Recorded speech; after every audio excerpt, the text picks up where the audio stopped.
এক রাতে পুরো ইরান সভ্যতা ধ্বংসের হুঁশিয়ারি ট্রাম্পের, আগুন নিয়ে না খেলতে পাল্টা হুঙ্কার ইরানের, মহাবিপর্যয় কি আসছে? 52 ভাগ আমেরিকান জনগণ ট্রাম্পকে ক্ষমতা থেকে সরাতে চান, ট্রাম্পকে হুমকি মনে করছেন তারা। ইরান নয় আমেরিকাতে কি হবে সরকার বদল?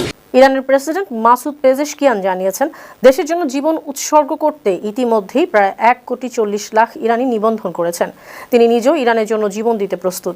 এভাবেই যুক্তরাষ্ট্র ও ইসরায়েলের হামলার প্রেক্ষাপটে দেশটিতে জাতীয় ঐক্য ও প্রতিরোধের বার্তা জোরদার করা হচ্ছে।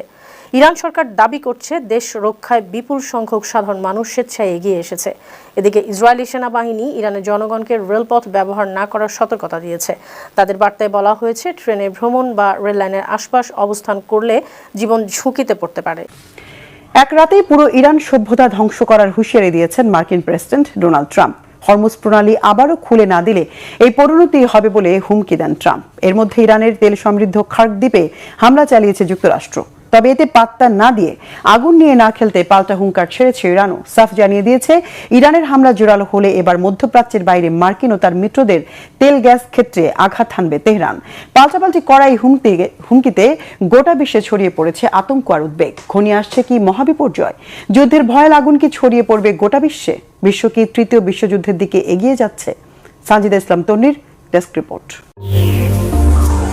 এক রাতে পুরো ইরান সভ্যতা ধ্বংস হয়ে যাবে, আর কখনো উদ্ধার করা যাবে না বলে কড়া হুঁশিয়ারি দিয়েছেন মার্কিন প্রেসিডেন্ট ডোনাল্ড ট্রাম্প। হরমুজ প্রণালী আবারও খুলে না দিলে এই পরিণতি হবে বলে হুমকি দেন ট্রাম্প। হরমুজ খোলা ইস্যুতে ইরানকে দেয়া 48 ঘন্টা আলটিমেটাম শেষ হওয়ার কয়েক ঘন্টা আগে এক টুইটে এই হুঁশিয়ারি দেন তিনি।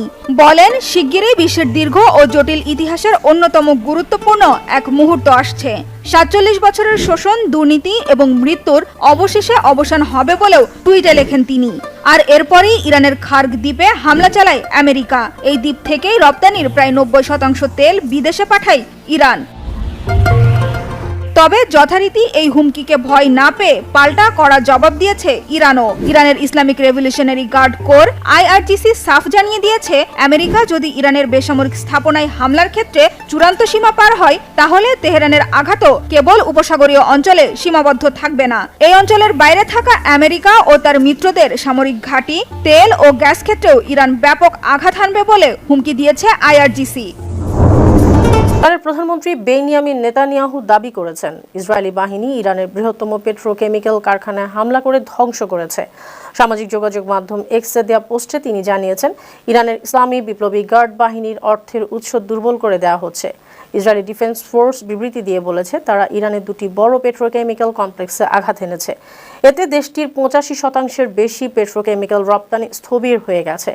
ক্ষতিগ্রস্ত ইরানি স্থাপনার মধ্যে আসালুয়েহ অঞ্চলের একটিতে ইরানের ক্ষেপণাস্ত্র শিল্পের উপাদান তৈরি করা হতো। অপরদিকে ইসরায়েলের মধ্যাঞ্চলে মিসাইল হামলা করেছে ইরান। সামাজিক যোগাযোগ মাধ্যম এক্সে ছড়িয়ে পড়া একটি ভিডিওতে দেখা গেছে, বিস্ফোরণের কারণে একটি গাড়ি উল্টে গেছে, তবে তাৎক্ষণিকভাবে কোনো হতাহতের খবর পাওয়া যায়নি। সংবাদ মাধ্যম টাইমস অব ইসরায়েল জানিয়েছে, সর্বশেষ নিক্ষেপ করা ক্ষেপণাস্ত্রটি ছিল ব্যালিস্টিক মিসাইল।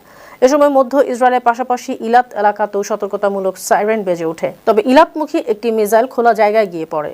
28 ফেব্রুয়ারি ইরান যুদ্ধ শুরুর পর থেকে 13,000-এর বেশি লক্ষ্যবস্তুতে হামলা করেছে আমেরিকা। এ তথ্য জানিয়েছে যুক্তরাষ্ট্রের সেন্ট্রাল কমান্ড সেন্টকম। সেন্টকম বলেছে, ইরানের 155টির বেশি জাহাজ ক্ষতিগ্রস্ত বা ধ্বংস করা হয়েছে। হামলার লক্ষ্যবস্তুর মধ্যে ছিল ইসলামিক রেভলিউশনারি গার্ড কোরের সদর দপ্তর, আকাশ প্রতিরক্ষা ব্যবস্থা, ব্যালিস্টিক ক্ষেপণাস্ত্র ঘাঁটি এবং ইরানের নৌবাহিনীর জাহাজ ও সাবমেরিন। এদিকে যুক্তরাষ্ট্র ভিত্তিক মানবাধিকার সংস্থা human rights activist news agency জানিয়েছে, আমেরিকা ইসরায়েলের হামলায় ইরানের 3,500-এরও বেশি মানুষ মারা গেছেন। এদিকে ইরানে আগ্রাসন এই ইস্যুতে মিথ্যাচারের এই যুদ্ধকে ঘিরে গোটা বিশ্বে তেল সংকট সহ নানা অস্থিরতা যত বাড়ছে, ততই খোদ আমেরিকাতে জোরালো হয়ে উঠছে মার্কিন প্রেসিডেন্ট ডোনাল্ড ট্রাম্পকে ক্ষমতা থেকে সরানোর দাবি। সম্প্রতি এক জরিপে উঠে এসেছে, 52 ভাগ আমেরিকান জনগণ ট্রাম্পকে ক্ষমতা থেকে সরানোর পক্ষে। মার্কিন সংবিধান ও আইনের শাসনের জন্য তাকে সরাসরি হুমকি মনে করছেন অনেকেই। মানসিক অসুস্থতা আর অকথ্য গালির কারণে ট্রাম্প কি অভিশংসনের মুখে পড়বেন? কি বলছেন আমেরিকার প্রভাবশালী রাজনীতিবিদরা? কি বলছে মার্কিন সংবিধান? ইরানের সরকার পরিবর্তন করতে গিয়ে কি ট্রাম্পকেই ক্ষমতা থেকে সরে দাঁড়াতে হবে? রিফাত জামানের ডেস্ক রিপোর্ট। ইরানে কি পারমাণবিক হামলা চালাবে আমেরিকা? আতঙ্ক আর উদ্বেগে গোটা বিশ্ব। ইরানের উপর বর্বর মার্কিন প্রেসিডেন্ট ডোনাল্ড ট্রাম্পের বেপরোয়া হামলা আর মিথ্যাচার যত বাড়ছে, এই যুদ্ধকে ঘিরে গোটা বিশ্বে চলমান অস্থিরতা, বিশেষ করে তেল গ্যাস সংকটে গোটা বিশ্বের হাহাকার যত তীব্র হচ্ছে, ততই ট্রাম্পকে ক্ষমতা থেকে সরানোর দাবিতে ফুঁসে উঠছে মানুষ, তাও খোদ আমেরিকাতেই। সম্প্রতি এক জরিপে দেখা গেছে দল মত নির্বিশেষে 52% আমেরিকান নাগরিক বর্বর ট্রাম্পের অপসারণ চান। সাধারণ মানুষের বিক্ষোভের পাশাপাশি এবার সরব হয়ে উঠেছেন দেশটির প্রভাবশালী রাজনীতিবিদরাও। জরিপে দেখা গেছে ট্রাম্পকে ক্ষমতা থেকে সরাতে চান খোদ তার দল রিপাবলিকান পার্টির 14% সদস্য, বিরোধী ডেমোক্রেট শিবিরের 84% সদস্য আর 55% স্বতন্ত্র। শুধু ট্রাম্পের অপসারণই নয়, বার্নি স্যান্ডার্সের মতো বর্ষিয়ান রাজনীতিবিদরা ইরানকে অশালীন ভাষায় গালি দেয়, ট্রাম্পকে মানসিক রোগী বা মানসিক ভারসাম্যহীনও বলছেন। তারা দ্রুত ইরান আগ্রাসন বন্ধের দাবি জানান। পাশাপাশি ট্রাম্পকে আমেরিকার সংবিধান ও আইনের শাসন প্রতিষ্ঠার জন্য বড় হুমকি হিসেবে উল্লেখ করে দ্রুত সংবিধানের 25তম সংশোধনীর প্রয়োগ চান মার্কিন আইন প্রণেতারা।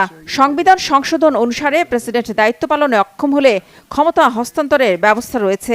সবশেষ অ্যারিজোনার কংগ্রেসম্যান ইয়াসমিন আনসারি প্রেসিডেন্ট ট্রাম্পের বিরুদ্ধে 25তম সংশোধনী প্রয়োগের আহ্বান জানিয়েছেন।